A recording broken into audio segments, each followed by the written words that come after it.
Hey everyone, welcome back to the CPCA podcast, Backstage Pass, that we are hosting right here at Temple University. That is right, we're back with another episode.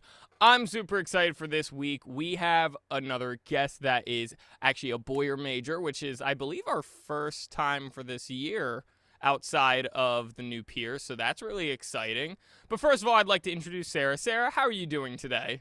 I'm doing just swell, Ben. How are you? I'm hanging in there. Every day's a new day, and I'm finding a way to get more and more sleep, so that's good. I'm sleeping better, so that's good.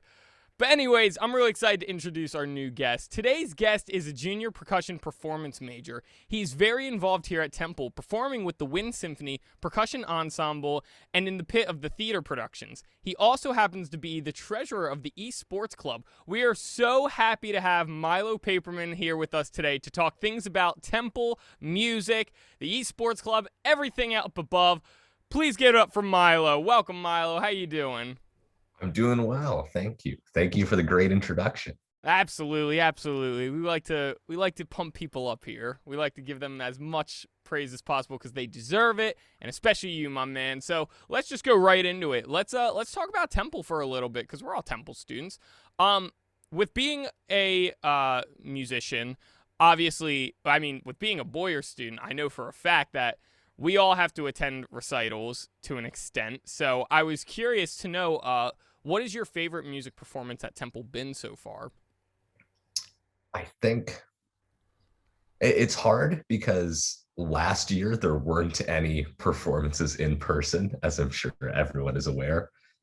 Got to watch those digitally, but I think my favorite performance here was freshman year watching the orchestra do Pines of Rome. Ooh. I think I was actually there for that one. I remember really liking it because I tried.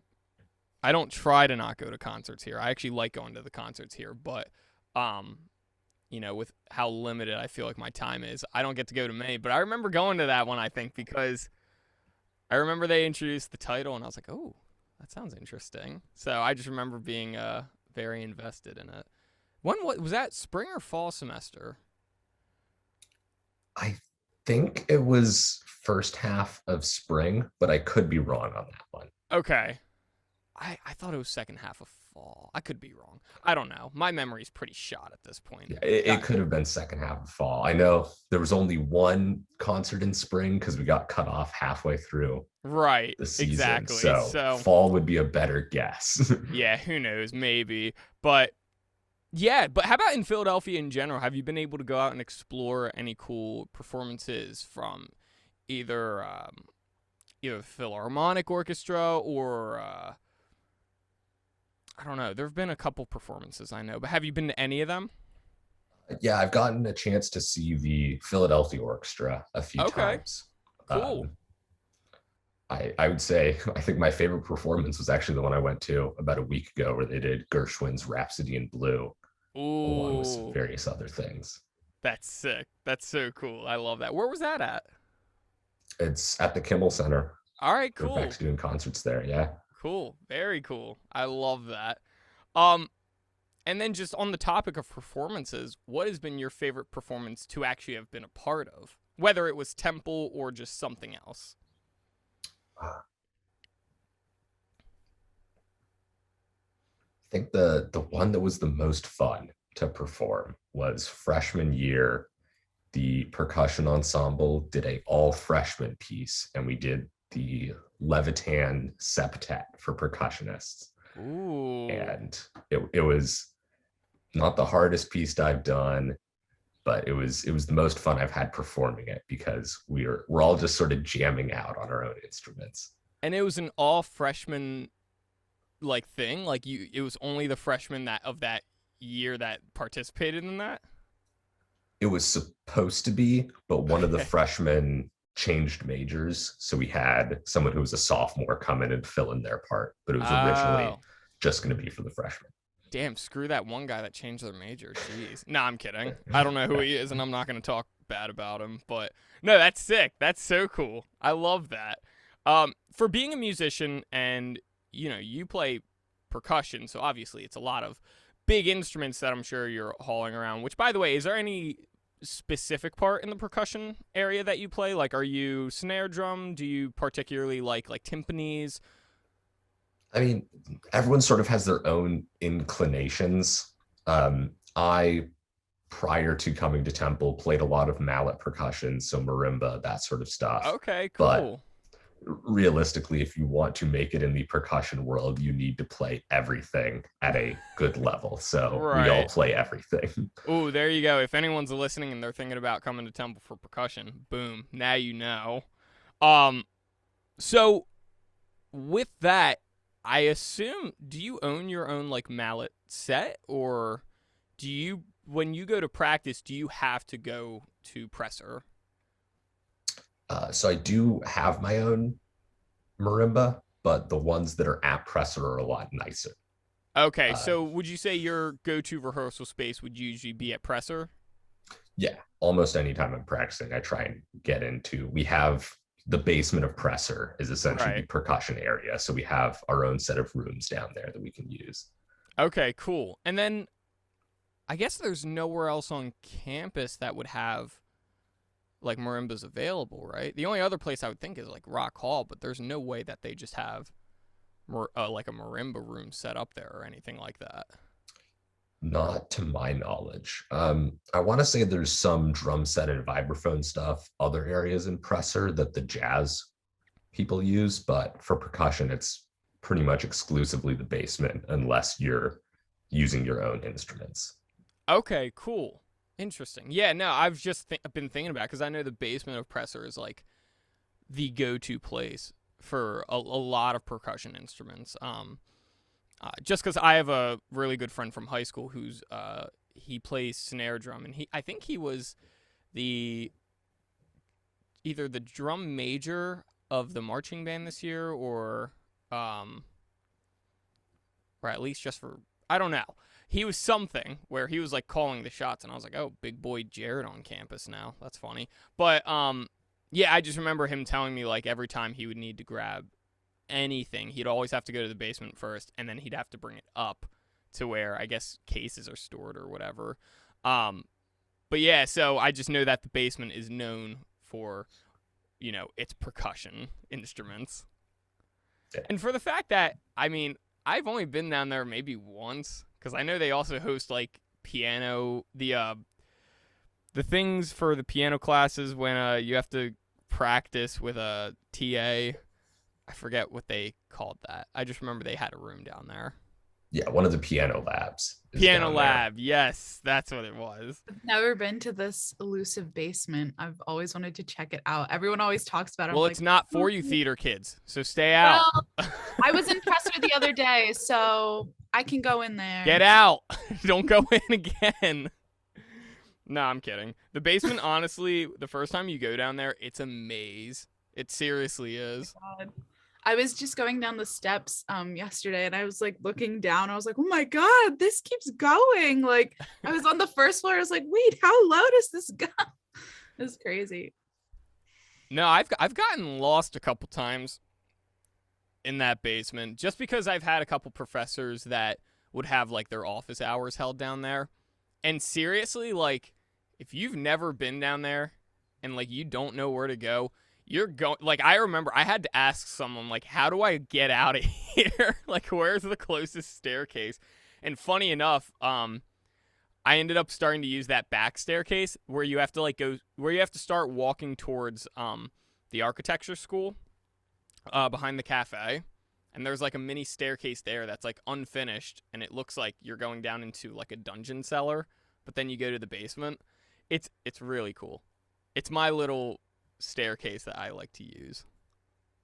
Nice. Yeah, I will say the getting from the percussion area to where all of the office hours are, like it's not obvious. So there's usually people down there that are just sort of looking around. So we try and help them out. Milo, if I were you, I wouldn't help them out. I would start freaking them out and just start being like, what are you doing, man? You got to get out of here. You got to get out of here. This is restricted. And make the blood pressure go up just a little bit. Gosh, that's just me and my cruelty. Whatever. Anyway, so speaking of professors and having their office hours, obviously you've been taking classes now. I guess this is your third year. You've only had, I guess this would be your second legit in-person semester. Well, I guess second and a half. You technically got half of your spring semester freshman year, but technically it's your second/third semester in person. Even with online classes, because I know that can be really tough, did you have a favorite class throughout your past 2 and almost 2.5 years of school? Yeah, I think sort of ignoring the stuff like, oh, percussion ensemble is technically a 1 credit class. I think my favorite class I took was freshman year. I took race in the ancient Mediterranean, which Ooh. is sort of, I've heard it's like, oh, it's the race and diversity credit for white people because they don't want to actually talk about race and diversity. Okay. But I had the experience of I spent 4 years in high school studying Latin because my high school offered Latin. And so it was very interesting because I had a lot of that sort of background knowledge and language knowledge. And I think the class was very interesting for me. Wait, you studied Latin in high school? Can we go back to that for a minute? What high school did you go to where they offered Latin? I went to Garfield High School in Seattle, Washington. Oh, so you just are not from around the Philadelphia area. Okay, because the one thing, and this is going to go off topic, my oldest brother, when he was in high school, he went to a private school, like an all-boys private school, because he got like some sort of scholarship because he's like kind of smart, I guess. And they offered him Latin as a language, so he learned it. And I just feel like that's such an uncommon thing for schools to teach.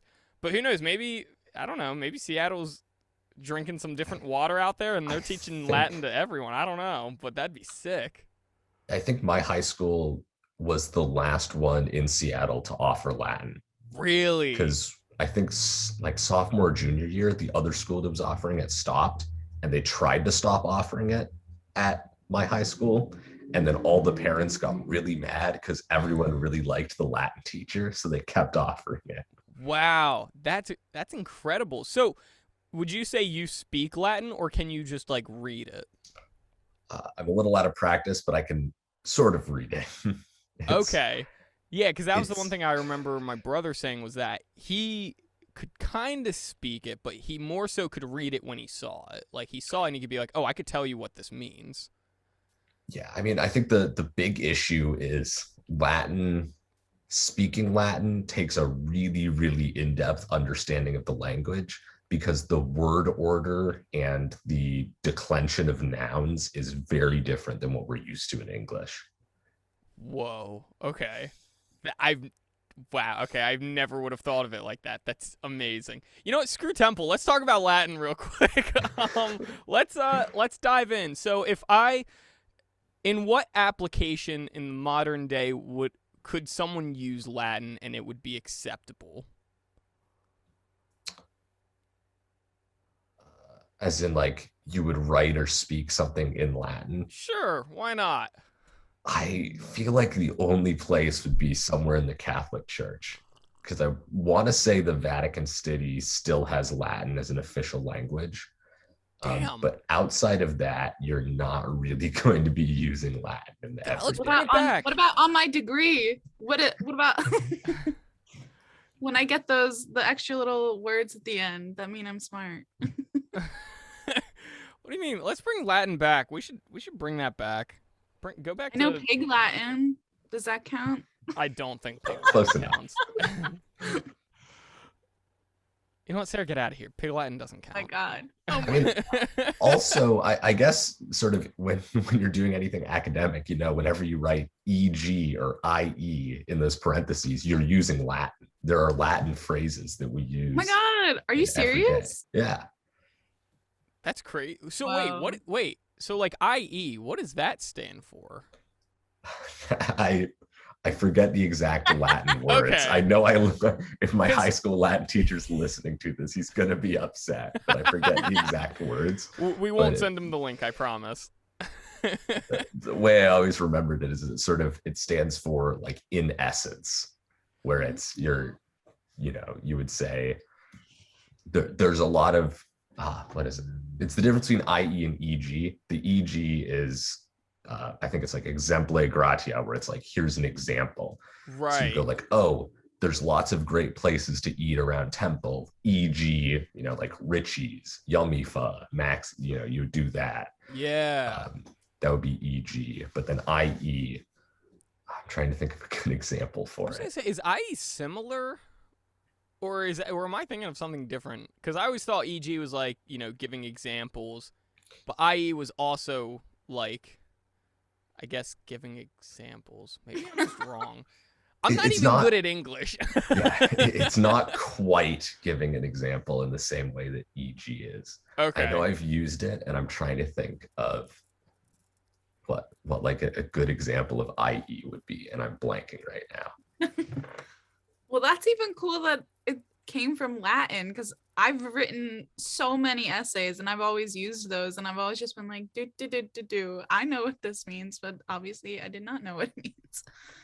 Yeah, I mean, for a while in most of Europe, Latin was sort of the language of academia because it had been not spoken regularly for like 1,000 years. So if you wrote something in Latin, you knew for sure the meaning of that wasn't going to change when people read it in the future.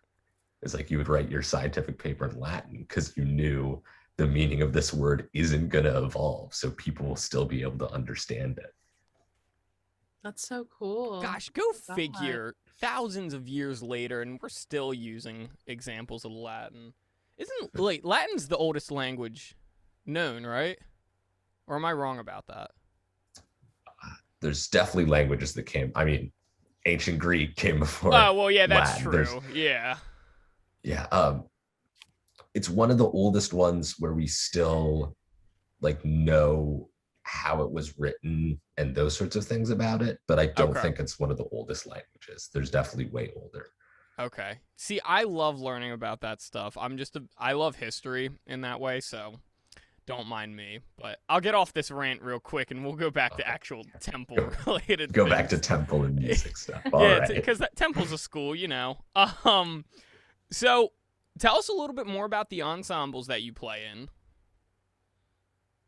Yeah, so the two ones that I've done since freshman year have been the Wind Symphony and Percussion Ensemble.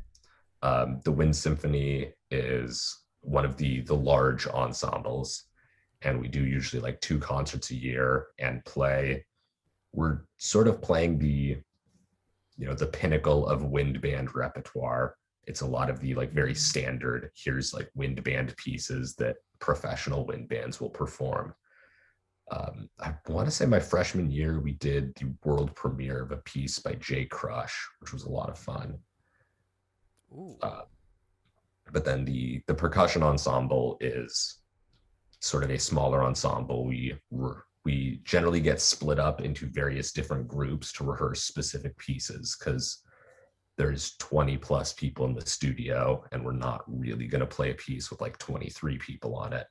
So it'll Got usually it. be like, oh, you'll be assigned to two different pieces. And, on Friday at 2, we're rehearsing the Levitan, and Tuesday at 7:30 p.m., we're rehearsing the Becker. And you just show up to those two rehearsals.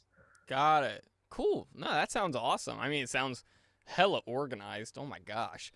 What about the club that you're in, the esports club? Because as I'm sure you know, we are coworkers with the lovely Nadia, and so we know a little bit about the esports club, but we'd love a little more insight from your point of view.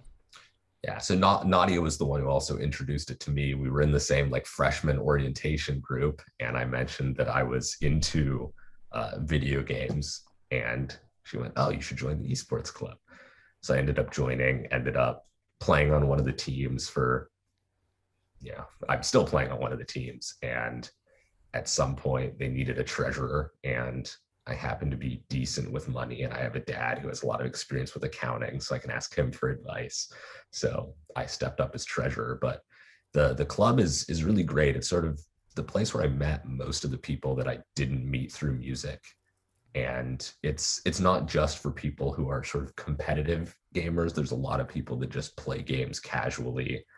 And we finally are back to in-person meetings. We meet Thursdays 5 to 7 in the library. Oh, So hell if anyone yeah. listening to this is into video games and is open 5 to 7 on Thursdays, come to the third floor of the library. Yeah, just swing by. Hell yeah. So this might be a, I don't know, like a very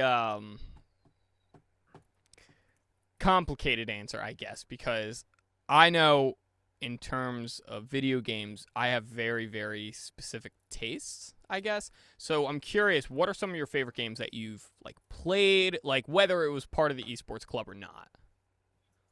I also have very specific tastes. I like playing games that I can do other things while I'm playing, if Oh, that makes sense.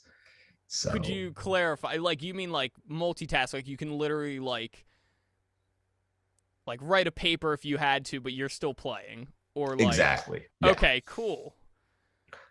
So I have to say my favorite is Hearthstone. It's the one that I play competitively. It's the one that I play the most regularly. I would be lying if I didn't say that. Absolutely. I've also really enjoyed Darkest Dungeon, which is Ooh, I don't a think I've single played that. player. It's sort of a single player RPG game, Okay. but it very much plays with the tropes of the RPG games, where it's not quite like a sort of dungeon crawler that you would normally expect, because it's not like, oh, you lost in the dungeon, you can just replay it. It's like, oh, you lost in the dungeon, 2 of your characters are dead and the third one's insane, so you have to put them in the asylum for the next 2 weeks, and Oh. the other ones are gone forever and you never get their stuff back. Oh Good my luck. gosh. What's this game called? I gotta check this out. Darkest Dungeon. Darkest Dungeon. Gosh, I'm gonna have to ask my roommate about that because he's a bigger video game guy than I am, but he loves he loves all of those single player kind of open world kind of mission based tasks. He's not like, I'm very much into, well, first of all, I love anything Nintendo. Like I'm a big anything with Mario. I just gravitate towards that. Maybe it's a nostalgia thing. But then on the flip side, I also gravitate towards games like Call of Duty and Halo and Battlefield and games like that, which is really weird when I think about it, because like those games aren't even nostalgia for me. They're just like, I get really into them and I don't know why. But I love anything that has to do like with Nintendo. I think all those games are just so much fun for me. Yeah, so Darkest Dungeon. I'm going to remember that. I really am. But anyway, yeah, let's go back to music for a second. So being a musician, obviously the music that you play tends to be the music that you start listening to more and more. In your experience, would you say that's true, or do you have a specific genre of music that you like that would be pretty shocking to most people if they found out? I feel like generally it's true that when you're playing music, you have to listen to it, and when you have to listen to certain music for a long time, you definitely do start to enjoy it and appreciate it. But I think a lot of classical musicians like listening to other things as well. I mean, I know personally, I'm sort of also a fan of some hip hop. That's what you'll find me listening to if I'm not doing the score study or listening to a piece. I'm usually listening to hip hop. Heck yeah, dude. That's what I'm talking about. Is there any specific artist or artists? Sort of, I don't know, this might be a weird take, but I sort of like the Travis Scott, Don Toliver kind of sound, where I think it's partially the classical music thing of, I like it when the artist really uses their voice as an instrument that is part of the song, as opposed to the more like Drake style, where it's the beat and the artist is, talking over it. But so that's sort of the kind I gravitate to. But I do also listen to some classical just for enjoyment, even if I'm not necessarily playing it. See, and this is why I love that question, because Milo, I'm gonna be straight with you, man. When I look at you, you do not pin me as a hip hop kind of guy. So I love questions where we can ask that, because I get similar reactions just because I tell people, oh yeah, I listen to heavy metal, and that's like a big one that people look at me and they're like, you don't look like a metalhead, and I'm just like, yep, born and raised. So I love asking questions where you look at someone and you don't think they listen to the music that they actually do, and that I love getting answers like that. So that really just took me for a loop, and I was like, let's go. That makes me so happy. So I love that. So I guess with that, if we're going into hip hop just real quick, what exactly about hip hop do you gravitate towards? Like, I know for me, when it comes to heavy metal, I personally really love the guitar riffs. I really love the chunkiness of certain sounds when it comes to certain sections of songs or whatever. For hip hop, I know it's very different, but what do you gravitate towards? Is it the beat? Is it the instrumentation? Is it the actual voice itself? I mean, I think it's the combination of the beat and the artist over it. I'd say my background, my personal experience, I can't really say that I relate to a lot of the messages and such in hip hop. And I think that's probably part of why I'm not as big of a fan of other types of hip hop and those sorts of songs. But when I was younger, I used to listen to a lot of sort of electronic music. And I think when you look at like electronic music previously and current hip hop production, there's a lot of overlap of hip hop and electronic being influenced by each other and even combining. And I think that's sort of one of the things I like, is that the beat and the artist come together to make a single really great song. I love that. I'm glad you didn't just say, yeah, I just like rap, because that would have made me like, oh man. No, I like your answer a lot better. So I heard you're a baker, and I would like to know what dish can you bake for me that I can pick up at 3:00 today? 3:00 today might be a tough one because I'm going to be in rehearsal. I'm kidding. What's your favorite dish to bake in general? I mean, generally, I like making cookies. I think that's sort of the very basic one. My baking experience isn't super vast. I did some baking in high school, like on the weekends with my parents, and doing some of it now because it's cheaper and healthier than going out and buying cookies all the time. But like the most recent thing I made is I made some pumpkin chocolate chip cookies. Ooh. And I still have some leftover pumpkin puree. So probably this weekend I'm going to make some pumpkin bread with that. Dang, like when you start saying just when I heard you start saying, oh, I just like make cookies, I was like, oh, like he's a casual baker. And then you were like, yeah, but I got that pumpkin chocolate chip cookie up in here. Oh, no, you ain't casual. You know what you're doing. I mean, it's not too hard to make cookies generally. You just sort of mix the wet, mix the dry. You're also talking to someone who together. just puts like milk in their milk and cocoa powder, and I say, yeah, I just made the best hot chocolate in the world. So I don't know, man. I've only made cookies. There's only one type of cookies I can make, and I call them cookie squares.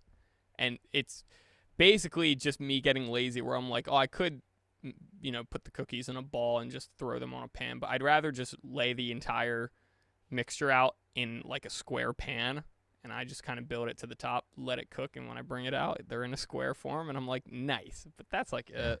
I mean, if you want to make stuff in a square pan, you could try making like brownies or blondies. I guess those are pretty similar to just cookies in a square pan. That's what I mean. Like, yeah. Look at me. I'm really dumb. Why didn't I just make brownies? What the hell? Oh my god.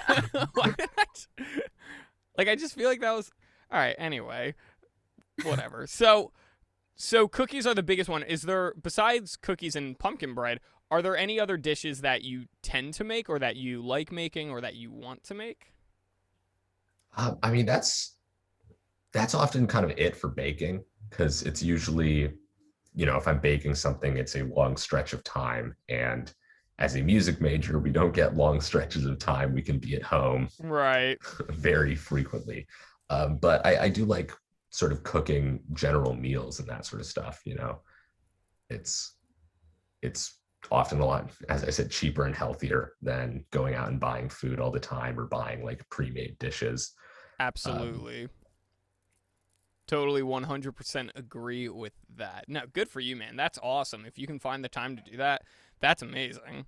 Good for you, absolutely. But I hear you have a performance coming up. You want to plug it real quick? Let's hear about it. Yeah, I do want to plug it. The next Monday, the 25th, the percussion ensemble is performing a concert at the Temple Performing Arts Center, 7:30 p.m. And we're performing, I don't believe it's any premieres, but we're performing some works by composer Mark Mellitz, along with an album of his works that are coming out. And he's going to be there this weekend working with the ensemble. So those pieces are going to be really authentic and great. We're also doing Verez's Ionization, which is really one of the foundational works of the percussion ensemble literature. And like, if you're interested in percussion ensemble or even like the history of music generally, Ionization is a immensely important work in sort of most modern music for percussion. And then there's also some other various pieces that are being thrown in there. And it's, I've heard most of the pieces get performed. They're all sounding great. I think it'll be a very interesting concert for someone who's sort of new to the world of percussion ensemble, because there's a lot of varied timbres we've got pieces that are like a marimba duet. And then we've got a piece for 6 snare drums. And I think it's going to be a very interesting concert. People, you hear it. October 25th, 7:30 p.m. at TPAC. Look, it's a free event, right? I assume it's a free event. Free admission. Yep. People, free event. I know you need your recital credit too. You might as well just get it out of the way too. Come on, people. I know you're slacking. I saw on Canvas the median for recital credits achieved is only like 20 out of 56. Come on. You need to get your recital credit. Let's go. I'm going to be there. Like, straight up, I'm going to be there. So, come on, people. Let's go. Oh my God. Get it in your head. I just got an email for it as we were podcasting. I was like, email? What? Oh my God. Go figure. Hey, it's a sign. It's a sign. It's definitely a big event for Boyer because, it's coinciding with the album release, and, percussion ensemble hasn't been able to perform live for the past year. So I know there's also going to be like a jazz combo performing in the lobby before the concert, during intermission, and afterwards. And yeah. I want to say there's a bar and a reception afterwards. So yeah. Make sure to show up. It's a big deal. Yeah. And look, if you're over 21, I hear the drinks that they make are pretty good too. So, all right, people, show up. That's what I got to say about that. I don't know how much I could do it besides knocking on your door and forcing you to go. I don't make me do that, but I will. I'll do it. I'll make it happen. Show up October 25th, 7:30, TPAC. Got it. Anyway, this is kind of the closing part of our show. But before we go, we do want to play a little game with you, if that's okay. All right. So, we have a simple game of, oh my God, there's the email. I got it. That's it. That's sick. We have a little game of this or that, but most people know it as Pepsi or Coke. So basically, we are going to ask you a series of questions to pick between 2 different things. The difference is you're going to be timed. So if there's something that starts tripping you up, can't take too much time to explain because you got to finish it in under 60 seconds. All right? We got about 15 different questions. You got to answer all of them in about 15 seconds. Now, to be fair, I think these questions tend to be a little easier because we got a little spooky edition since Halloween's right around the corner. So we tend to see that the spooky ones, we get a lot more winners. But if it was a normal game, we trip people up. But with that said, don't get fooled. Some of these questions can be hard. So, with that said, I'm going to have a timer for 1 minute on my phone. And Sarah, is going to be reading you the questions. All right? All right. Are you ready? Yeah. All right. We are going to start this shindig in 3, 2, 1, go. Wawa or 7-Eleven? 7-Eleven. Strings or brass? Strings. Woodwind or percussion? Percussion. Haley or Charles? Charles. Saxby's or Richie's? Saxby's.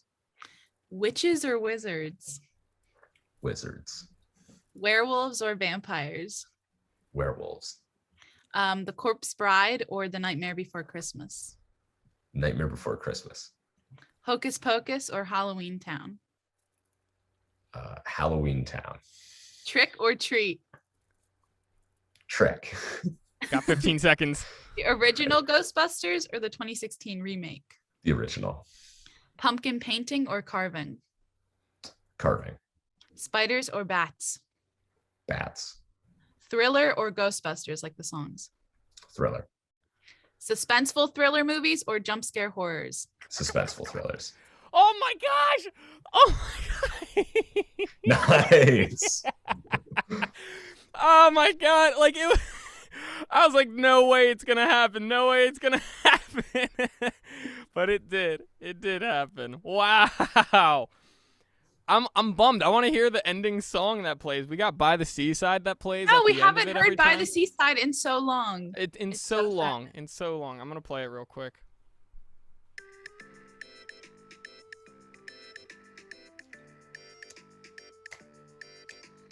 A classic. It's a jam. A classic. And we never get to hear it because people are just too good at this game. God, Sorry. we gotta make it. Yeah, what the heck, Milo? Jeez, man. You couldn't have lost. All right. Anyway, that was awesome. You got it. It was basically less than a second at that point, because it was sitting on that one for God knows how long. But you did it, so that was awesome. That was so cool. But in general, that basically wraps up this podcast. So Milo, thank you so much for joining us. It's been a pleasure to talk to you. It's been a pleasure to get to know a little bit more about the percussion ensembles at Temple. So thank you so much for joining us. Thank you for having me on. And I guess I'll say a final time. Make sure to show up to the percussion ensemble concert on Monday. Boom. That's right. TPAC 7:30. I don't want to be at your door dragging you by your hair to the concert, but if I have to, I will be I'm there. scared. I make threats, and that's how I get people to do things. That sounded really bad. I'm just going to stop talking before this my gets God. any worse. For legal reasons, I'm joking. I'm kidding. I swear. Anyway, yeah, Milo, thank you so much. And also thank you so much to Sarah for being the co-host. Without her, we would not be able to do any of this because she's the backbone to everything we do. So, Sarah, thank you so much. Oh, shucks. Yeah, anyway. Anyway, if you want to stay updated with anything CPCA related or Backstage Pass related, make sure to hit us up on Instagram. Follow us at CPCA_advising. That way you get all the information about registration, all the information about your advisors, advising type things. You'll even get to see some takeovers. I just did one this week, so that's been really fun. So, yeah, check it out. And you'll all obviously be kept up to date with CPCA's Backstage Pass podcast. With that said, my name is Ben. We're getting to the weekend, thank goodness. So enjoy it. Have yourselves a good day, and we'll see you next week.